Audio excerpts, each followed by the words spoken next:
This is the Skn Newsline Newscast. I'm Andre Huey.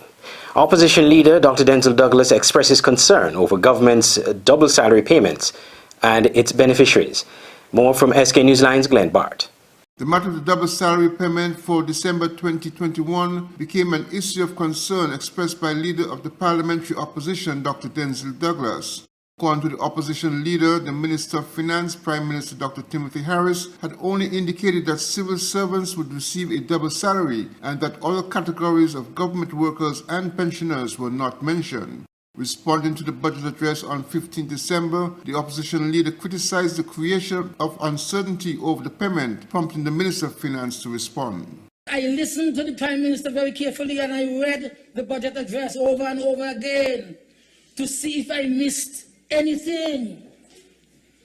Because he made no mention, Mr. Speaker, of government employees that do not occupy civil service posts. Throughout the presentation, it is replete, continuously referring to civil servants, the investment in our civil servants. Our civil servants would most definitely have a strong multiplier effect within the economy, where the micro, small, medium, and large businesses would benefit. Show me, Mr. Speaker. This is it. This is the document. This is it. The document. Nowhere it mentions anything about pensioners. Mr. Speaker, for the avoidance of doubt, and it has been clear in every statement that the government makes, civil servants are really part of the cadre of employees and the government payroll, the pensioners, because first they have civil servants, then they go and the pensioner with payroll. The standard had been everywhere, that every category of employees of the government are treated equally when it comes to the payment of double salary. In Crete, all the releases would have said so. It's civil servants active, it will be step workers, it will be GAE workers, it will be pensioners, because they are part of the payroll of the government. Every paid employee of the government. That when he says civil servant, he meant step workers, government auxiliary employees, pensioners, civil servants. But here, he sets out step workers and civil servants. What happened to the rest of them? Mr. Speaker, no! Look at your own presentation, Mr. Speaker. Nowhere did it subdivide the civil servants. He said that step workers and, but you just said whenever you say civil servant, you mean step workers as well. You just said that. You just said that. According to a government press release, the double salary will be paid on Tuesday, 21st December 2021. Glenn Bart reporting for Skn Newsline. The ongoing saga regarding businessman Romain Belgrove, who is citing safety concerns about a container structure erected next to his place of business in Camps, continues. Instead of the structure being removed after an initial stop order was issued by the planning department, additions are being made to the structure. More in this report. It is almost a year since businessman Romain Belgrove first complained about the erection of a two-story container structure next to his business in Camps, which experts and the planning department initially deemed as unsafe and illegal. But despite going through the required channels with his complaints, the structure is not only still there, additions are being made to it. A staircase was installed to the structure which allows for someone to go to the top container, which for Mr. Belgrove is baffling, considering the planning department had said that the owner was issued a letter to cease and desist from adding to the edifice. The guy is unstoppable. It seems as though he's above the law because the governing body for the building and so on over on here, if they said that they gave him stop orders, they came to the public in his conference and said that he was given not one, not two, but three stop orders, and he's now added on steps to get access to the container, which means he has no intention of taking it down. So with all these things being done, it seems to me like he's trying to say, well, nobody could do him anything. He's just doing what he has to do, and there's nothing that anybody could do because he's not showing any intention at all of stopping or relinquishing what he's doing. Mr. Belgrove was asked if he has any other recourse, including moving from the location if needed. It's hard to find somewhere to relocate right now and get a spot where you could get proper business close to the main road and stuff like that. The other areas where there might be land available, it's not close to the main road, and for you to start a business somewhere else at this point in time, it's difficult, and you're talking about another expense because time, effort, and money would have been put into getting this business where it is at the present moment. And you're talking about moving containers from one spot to the next. That's money. You have to get a truck man, you have to get crane man, and then you would have already have structures put down up the bathroom and stuff like that. You gotta forget about all that stuff. Now, who's gonna pay for all those stuff that you already have put down up there? Who's gonna pay to move them? Or who's gonna help us to start from scratch again? Several attempts to get an update from the Ministry of Sustainable Development on Thursday were unsuccessful. The permanent secretary in the ministry some months ago had said that the owner of the structure, Mr. Othniel Heiliger, was issued a final warning letter to cease and desist, and that the matter would then move on to the Attorney General's office for further action. However, several months prior to that announcement, the head of the planning department had told Skn Newsline that the final warning was already issued. It is still not certain where the matter is at this stage, but Skn Newsline will continue to follow up on this story. I'm Andre Huey for Skn Newsline. When we come back, a minister responsible for entertainment talks about crucial matters relating to the industry. Get in on the biggest sale this Christmas at Smart Electronics and Island Electronics. Visit any of the 2 stores on December 17th and 18th for 20% off store-wide. Yes, you heard right. 20% off store-wide. Stores open from 7 a.m. on both days. Plus, for the entire month of December and January, get huge discounts store-wide. Only at Smart Electronics and Island Electronics for the finest in electronics, gadgets and appliances in the best brands. Remember, Smart Electronics at Port Zante is not in the bubble, so local shoppers can visit even when there's a cruise ship in port. COVID protocols will be observed. Visit Smart Electronics at Port Zante or Island Electronics on 4th Street. 2 stores, one great experience.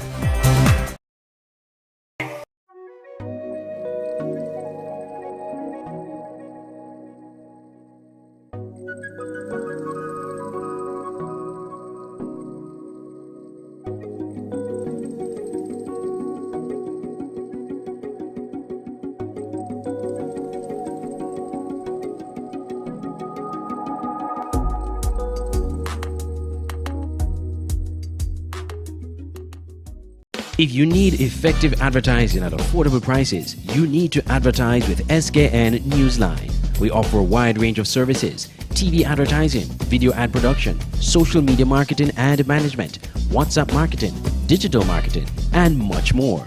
We offer a comprehensive marketing package to suit your budget. Call our advertising department at 665-7456, 661-2008, or 663-8887. Get your message out on our newscast on the cable channel 95 and or online networks. Weekdays at 7 p.m. Skn Newsline. Marketing made easy.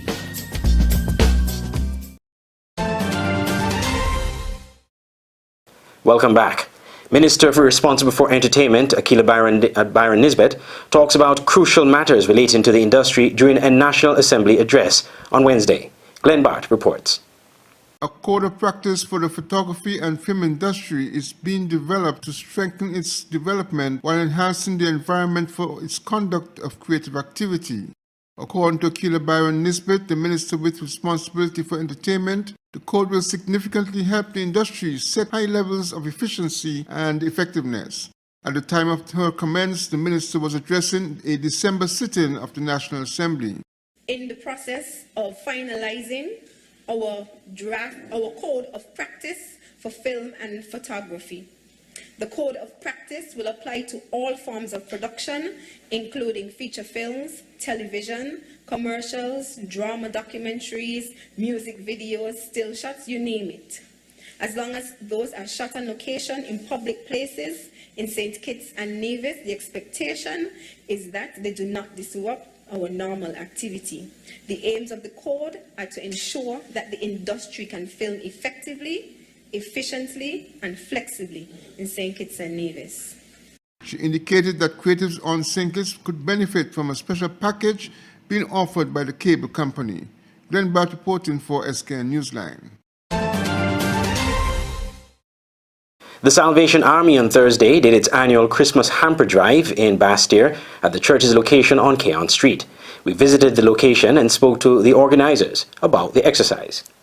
The Salvation Army in St. Kitts and Nevis continues to offer Christmas cheer and goodwill to those in need during the festive season with its Christmas hamper giveaway exercise on Thursday. The drive, which is funded by gifts from businesses and individuals through the Salvation Army's Kettle Drive, was well received this year, according to Major Roxroy Campbell of the Salvation Army Church on Keon Street. Thank the Lord for another day. With the help of my wife, who are the officers for the Salvation Army, we have continued our annual Christmas welfare appeal, wherein people from the general public and business persons have contributed to our humanitarian effort in providing grocery hampers and also to assist us in going forward in the year with eventualities like natural disasters or emergencies, and generally helping persons out there who are in need. So this year we were enabled to do over 200 passes, just about 220 passes. We partnered with the Ministry of Social Services, where we gave them 50 passes, wherein they would give to persons in communities to distribute to persons who are less fortunate. Major Campbell spoke of the significance of the program each Christmas, especially during these challenging times globally. Especially this year and last year, because of the COVID-19, there are many persons who were out of jobs. There are many persons who found it very difficult to make ends meet. And so, while we do not see them sometimes, but the Ministry of Social Services have them on their list, and we know them because we go around in the community as well.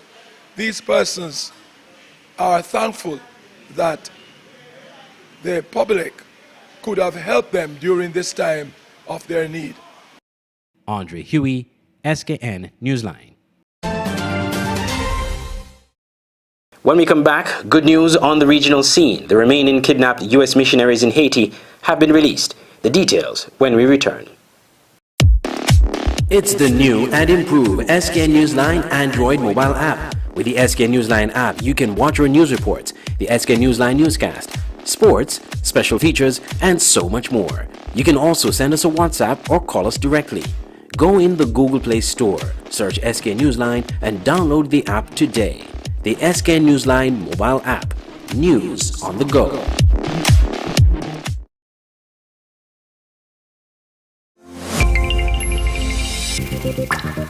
An open interactive event can be described as tremendous, effective, on par with any conference around the world. From exhibitions to trade shows, corporate events to product launches, from press events to political functions. We are the secret sauce behind events that make you go, wow. We've staged multiple world-class events in the Caribbean and developed the skill to deliver quality in every detail, whether the event is live or fully virtual, or maybe even somewhere in between. At Open Interactive, we got your events covered. Get your free quotation today at www.madebyopen.com.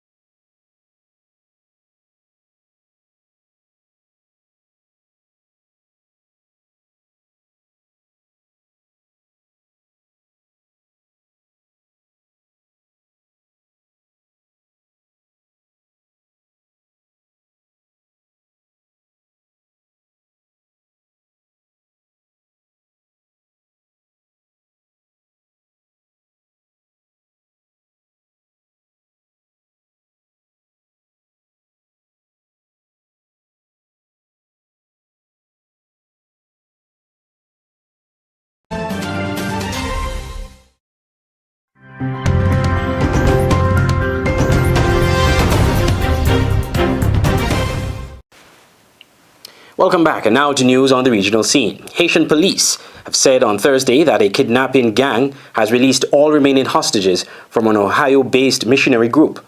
More in this CBS News report. 400 Mawozo had taken 17 people linked to the religious group prisoner earlier this year. They had demanded $17 million ransom, $1 million for each hostage. 16 Americans and 1 Canadian were in the group, and some of the hostages were children. The gang released the first 2 hostages back in November. They freed 3 more earlier this month. It's not clear exactly why the remaining people were let go, and we don't know what condition they're in, but we did get a statement announcing that the hostages are free. Christian Aid Ministries wrote, quote, "Joining us in praising God that all 17 of our loved ones are now safe." The organization also thanked people for their prayers and said it hopes to release more information when it becomes available. Teachers in St. Vincent and the Grenadines continue to protest against the government's mandatory vaccination policy. More from SVG News. In which teachers, police officers, nurses and other frontline workers are required to get vaccinated or find another job. President of the SVGTU, Oswald Robinson, told SVG TV News that he was satisfied with the turnout and is motivated to keep pushing forward to have the government repeal its vaccination policy. A very good turnout from our cross-section here. I'm really impressed. I'm motivated. It makes me stronger, so I'm able to sustain that mandate. And as I said to you earlier in the week, there is no retreat. The message is clear that the government needs to listen to the cry of the people. No mandatory vaccination, right? And the numbers have been increasing, right? We're decorating the tongue in black. That is a sign of sorrow.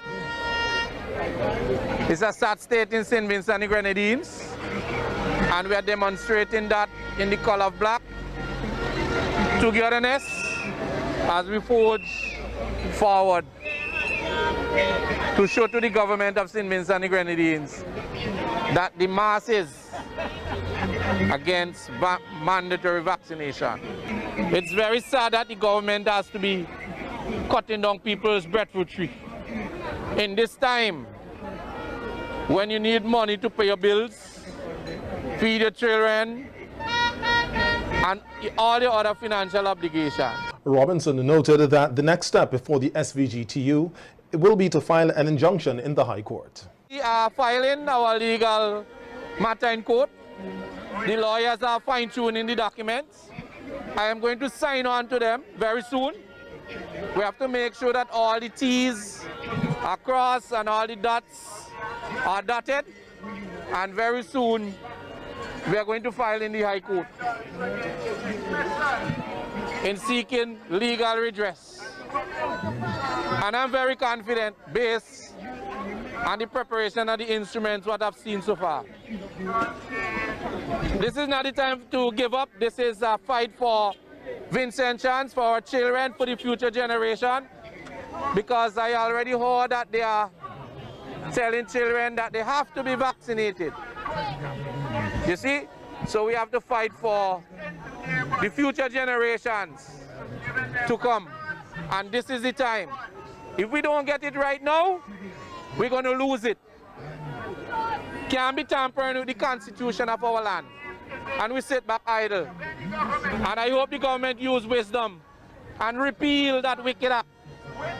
Repeal it, change it, get it off the book.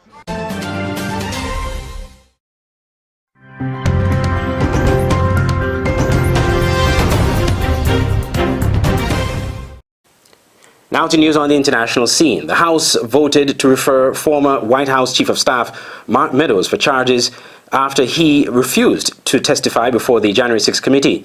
Even without testifying, the text messages Meadows shared show how he tried to get former President Trump to stop violence at the Capitol. More from NBC News. For former Trump Chief of Staff Mark Meadows, a historic rebuke from the chamber where he used to serve. The yeas are 222 and the nays are 208.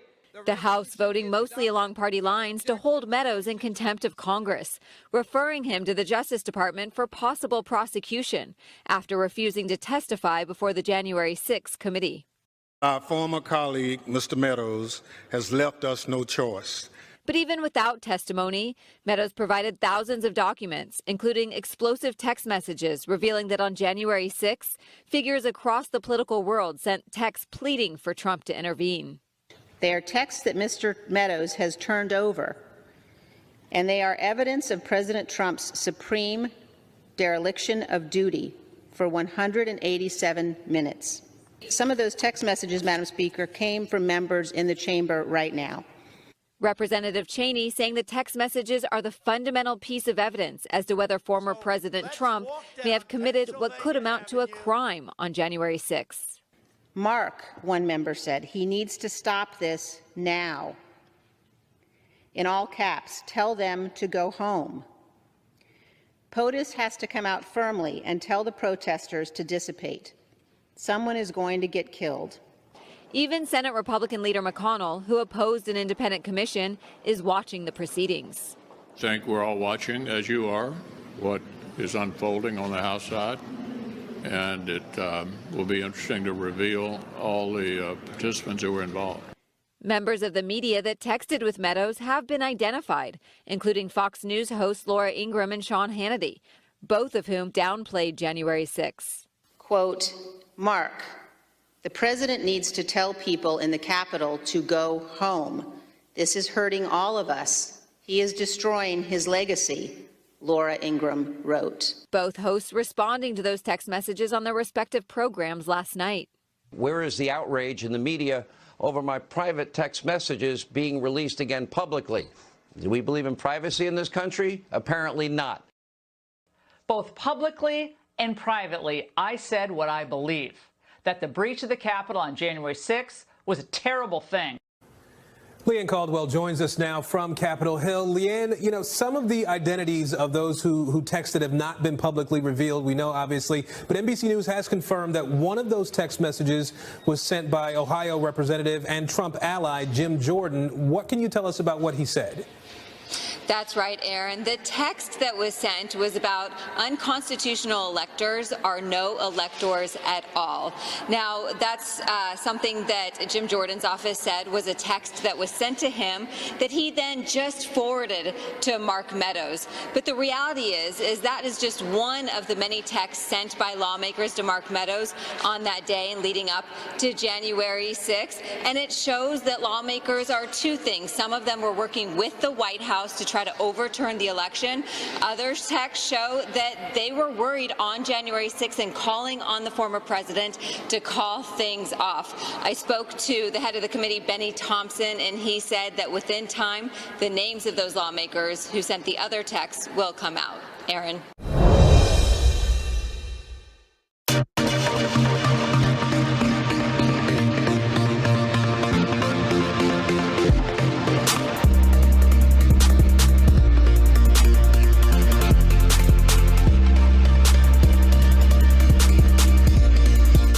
In sports, the SKNFA continues its features on clubs in the Premier League. Today, we feature Saddlers FC. They were on the cusp of making their first playoff berth 2 seasons ago, and again in 2020, only for their last-ditch efforts to fall flat. So when the 2021 season began, many fans had high hopes that the fast-cash Saddlers United FC would put themselves in a really good position to challenge the top 6 in the SKNFA Premier League. Coupled with their off-season acquisitions and the way they started the season with handsome wins, many thought this was Saddler's year to make some noise. But soon the defeats started racking up, and the hot start they had early in the season began to wane. They've had some big results against Newtown and a few others, but as you said, the last 3 big players in Tristan Hanley, Trevor Hanley, and Nick Van Phipps, who are stuff for them, but since they found back some form. I could recall a game against St. Peter's where they did quite well. The potential is still there, and all is not lost on the season. Saddlers are in 8th position in the Premier League standings and 6 points off 6th place, with a game in hand. When the season resumes, it's not hard to think they could make a run for a playoff spot, but they have several things they need to get in place first, one of which is their mental strength and focus.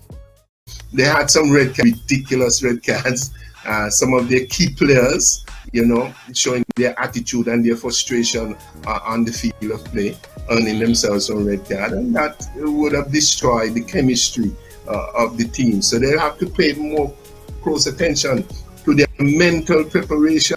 I think a lot of attention is played to actually the skill level, playing the ball, shooting the ball, etc. But their mental preparation of this team is key to the success of any team in the competition. Saddlers FC, a team to watch out for when the season resumes.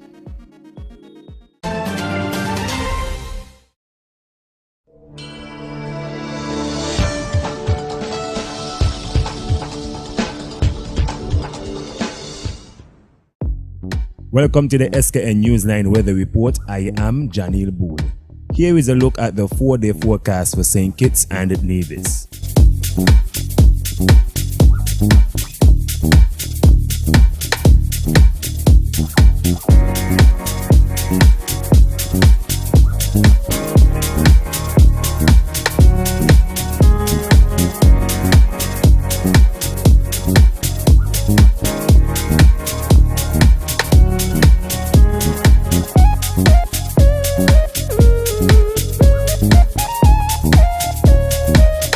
For a more detailed weather report, visit our website at www.sknnewsline.com. You have been watching the Skn Newsline Newscast. I'm Andre Huey. From all of us here at Skn Newsline and Channel 95, thank you for watching.